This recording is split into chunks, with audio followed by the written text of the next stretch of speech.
পোৱাৰ লগে লগে মই এতিয়া বিয়াখন লব আৰু মই লগ লাগি খাটাঙে কৰি পেলালো ককাইদেউ যোৱাকালি গ'ল চাল গুচি একেবাৰে শংকৰ সংঘৰ মিটিং আছে আজি আকৌ আহি পোৱাৰ কথা আছে আহি পোৱাৰ লগে লগে আমি গোটেই কেইটা গৈ ছোৱালীজনীক আঙুঠি এটা পিন্ধাই থৈ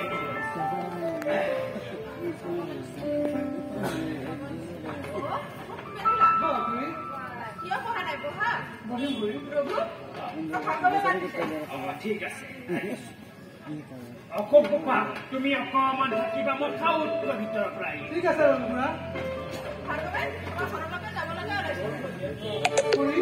ভগৱান বোলে বিয়াৰ কথা ওলাইছিল ঘৰখনত বোৱাৰী এজনী বৰ দূৰত আৰু তাৰ বয়স হ'ল যেতিয়া বিয়াখন পাতিয়ে পেলাও তুমি কি কোৱা ছোৱালী ক'ত আছে খুৰী ছোৱালী তাৰ আগৰে পচন্দ কৰা ৰাহুল হাজৰিকাৰ ছোৱালী ৰীমা হাজৰিকা অৱশ্যে ময়ো ভালেই পাইছো শিক্ষা ফালৰ পৰাও তাই এম এ পাছ আৰু আগৰে পৰা যিহেতু আমাৰ ঘৰখনত সম্পৰ্ক এটা জড়িত হৈ আছে সেইকাৰণে মই ভালেই পাইছো আৰু ভাৰ্গৱৰ দেউতাকেও ভালেই পাব বৰ ভাল কথা খুৰী এই ঘৰখনত এজনী বোৱাৰী লাগে ভাৰ্গৱ আৰু ৰীমাৰ সম্পৰ্কৰ কথা মই আগৰ পৰাই জানো হয় খুৰী মই আগৰ পৰাই জানো পাইছো হয় মইতো ঘৰে যাবলৈ আহিছো কিয় বিয়াৰ নিমন্ত্ৰণ দিবলৈ নকলো মানে কি হ'ল তোৰতো চিন্তা কৰা যেন লাগিছে তোমাৰ লগত কথা পতা মই ভিতৰত আছো ঠিক আছে মই তই কি চিন্তা কৰিছ হা তোৰ ৰীমাজনী আগৰজনী আহি থাকিব পৰিৱৰ্তনৰ ক্ষেত্ৰত মাত্ৰ কপালত এটি ৰঙা ফুট আৰু মূৰত এখন ধুনীয়া উৰণি এটা কথাই মোৰ মনটোত বৰকে ষ্ট্ৰাইক কৰি আছে কি কথা বা ৰাহুল হাজৰিকাৰ মৃত্যু হোৱা আজি দুমাহ যদি ৰাহুল হাজৰিকা জীয়াই থাকিলহেঁতেন তেনেহ'লে আমাৰ বিয়াখন কেতিয়াও নহয় এতিয়া ৰাহুল হাজৰিকাৰ মৃত্যুটো তোৰ বাবে এটা ৰহস্য মই এটা কথা বুজি নাপাওঁ ৰাহুল হাজৰিকাৰ মানুহৰ হঠাৎ মৃত্যু হ'ল ডাক্তৰ ৰিপৰ্ট মতে ৰাহুল হাজৰিকা হাৰ্ট এটেক হৈছে কিন্তু হাৰ্ট এটেক হ'ল কেনেকৈ নিশ্চয় তেনেকুৱা কিবা এটা পৰিস্থিতি হৈছিল বাৰু সেইবোৰ এটা বাদ দে আৰু এতিয়া তই চিন্তা কৰ ৰীমাৰ ওচৰলৈ কেতিয়া যাবি মা দেউতা তই আৰু ৰঘুপুৰা একেলগে গৈ আঙুঠি এটা পিন্ধাই বিয়াৰ এইটো ফিক্স কৰি থৈ কিন্তু অহা সপ্তাহতে আমি যাম ৰীমাহঁতৰ ঘৰত কথাটো কৈছ নে ক'বলৈ এতিয়া বাকী নাই মায়ে এইটো মানে ফোন কৰি জনাই দিছে বুজিছ একদম ইয়াৰ কথা একদম আলোচনা নকৰি ঐ নকওঁ দে আৰু দুদিন পিছত ফেৰ খেলি আহি এই ঘৰখনৰ বোৱাৰী হ'ব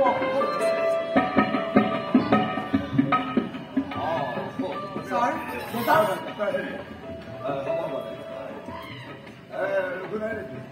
আছে ভিতৰতে আহিলে মইনা আকৌ ৰাতিপুৱা আহি ওলাম তাত আহিবি বুলি ভাবিছিলো বুজিছ তোৰ লগত এটা আলোচনা কৰিম সেইটো কেনেকে মাতিব মোৰ লগত ককাইদেউ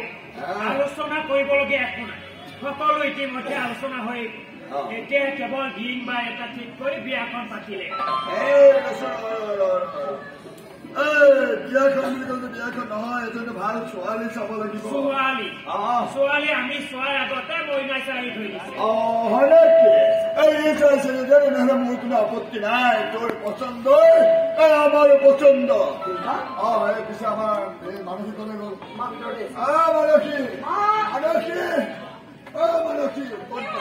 এইফালে নিশ্চয় কেলে দুদিন পিছত মোৰ ল'ৰাৰ নৈ কইনাহী ঘৰ সোমাবহি এই যিবিলাক যাৱতীয় কাম বিলাক আছে এইবিলাক কৰিলে নে নাই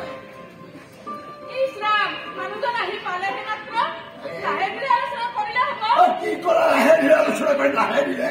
কেলে লাহে ধীৰে কৰি মোৰ একমাত্ৰ ল'ৰাৰ বিয়া আৰু মই লাহে ধীৰে আলোচনা কৰি পাৰিলে তেনেকে ক'লে নহ'ব নহয়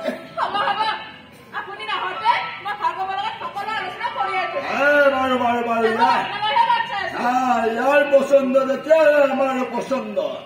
কিন্তু এটা কথা নহয় যিজনী ছোৱালী দুদিন পিছত আমাৰ ঘৰৰ বোৱাৰী হ'ব আৰু তাইৰ নামটো বা কি ৰীমা আপোনাৰ বন্ধু ৰাহুল হাজৰিকাৰ ছোৱালী ৰীমা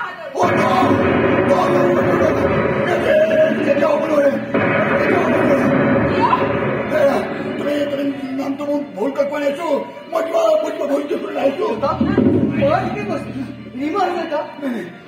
ৰীমাৰ লগত এইখন বিয়া কেতিয়াও হ'ব নোৱাৰে কিয় তই মোৰ পৰা নিবিচাৰিবি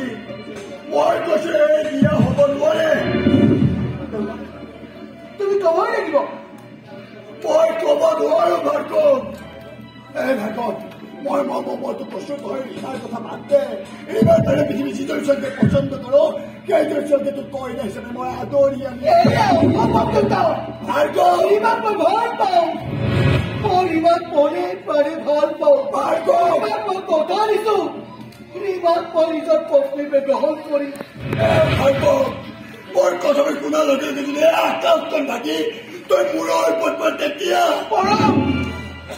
তথাপিও ৰীমা মোৰ আপোনাৰ বোৱাৰী আপুনি কিয় ইমান অৱশেষে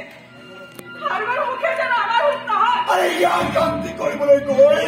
মই সংসাৰৰ গতি বিধি কমনি কৰিব নোৱাৰো তই মোৰ কথা কোন তই ৰীমাৰ কথা পাহৰি যা ছাৰ আপুনি কি কৈছে ছাৰ মই ঠিকেই কৈছো দেউতা কওক ছাৰ স্বৰ্গত আৰু ৰীমাৰ গভীৰ প্ৰেমক আপুনি কিয় বাধা দিছে দিছো এই কাৰণে যে ভাৰ্গৱ আৰু ৰীমাৰ দেহত একেজন ব্যক্তিৰ তেজ নিহিত হৈ আছে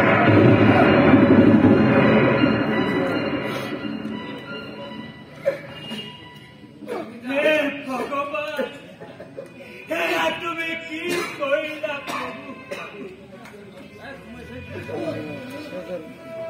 আপুনি ইমান দিনে এই কথা আমাক কিয় কোৱা নাছিল কিয় অত্যন্ত মুক্ত ক'ব পাৰিলেহেঁতেন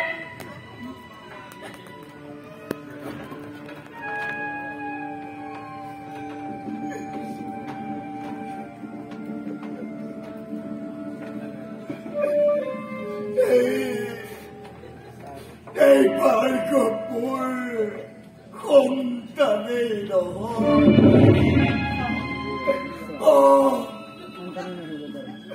মানসিক মই মোৰ পত্নী কৰি অনাৰ এমাহ পাছতে এটা ডাঙৰ এক্সিডেণ্ট আৰু সেই এক্সিডেণ্টত মই মোৰ পুৰুষত্ব হেৰুৱাই পেলাইছিলো মোৰ এই সন্তানহীন ঘৰখনত মাতৃত্বৰ স্বীকৃতি নোপোৱা মোৰ বালক এজনী উন্মাদ হৈ পৰিছিল আৰু সেইকাৰণে মই ৰাহুলৰ ওচৰত গৈ ভিক্ষা খুজিছিলো এটা সন্তানৰ বাবে আৰু ৰাহুলে মোৰ অনুৰোধ ৰাখি এই ভাৰ্গৱক মোৰ কোলা তুলি দিছিল এই ভাৰ্গৱ আচলতে মোৰ সন্তান নহয় আপুনি ইমান দিনে এই কথা কিয় লুকুৱাই ৰাখিছিল কওক পিছা দেউতাৰ অভিনয় কৰি মোৰ লগত মোৰ জীৱনটো কিয় ৰক্ষা কৰি কওক আপুনি ভাৰ্গৱ তাই যিমান পাৰ মোক সিমান অভিশাপ দেব পায় যিমান পাৰ সিমান অভিশাপ আৰু মই সকলোবোৰ বিনা প্ৰতিবাদে মোৰ পাতিলো যিমান পাৰ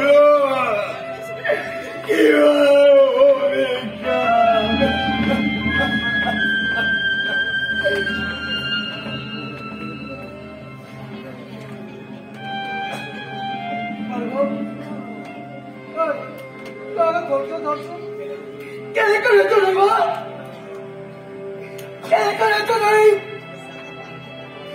ইমান দিনে যাক মই নিজৰ মা দেউতা বুলি মই অভিলাষিছিলো মোৰ মা দেউতা নহয় কথা জনাৰ পিছত মই কেনেকৈ নজনাব তই অলপ মনে মনে তাকচোন নোপোৱা এতিয়া জানো এইবোৰ কথা ভাবি ইমান লাভ হ'ব এতিয়া মনে মাৰি থাকিব লাগে তহঁতৰ পিছা মৰম পিতা মাত মোৰ লগত তই যা তহঁতৰ মুখ মই চাব নিবিচাৰো তই যা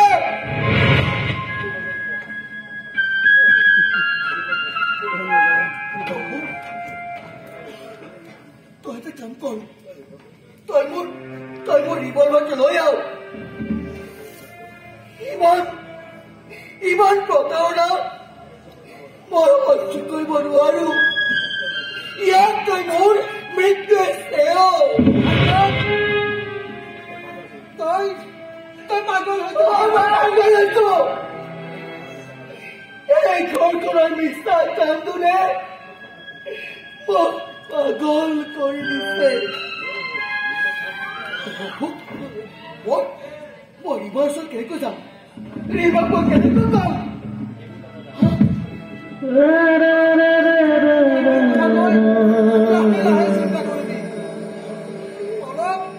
অলপ ধৰাই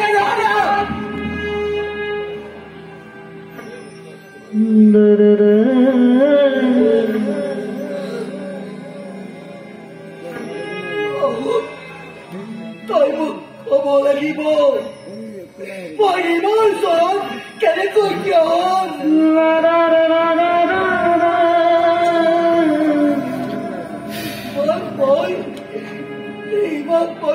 কি বুলি কম দাদা মোক আঁতৰি ল'ব যিজন ৰিমাত মই প্ৰাণ কৰি ভাল তই পাৰিব লাগিব এইজনী ৰিমাত আৰু মোক দাদা বুলি গ্ৰহণ কৰিব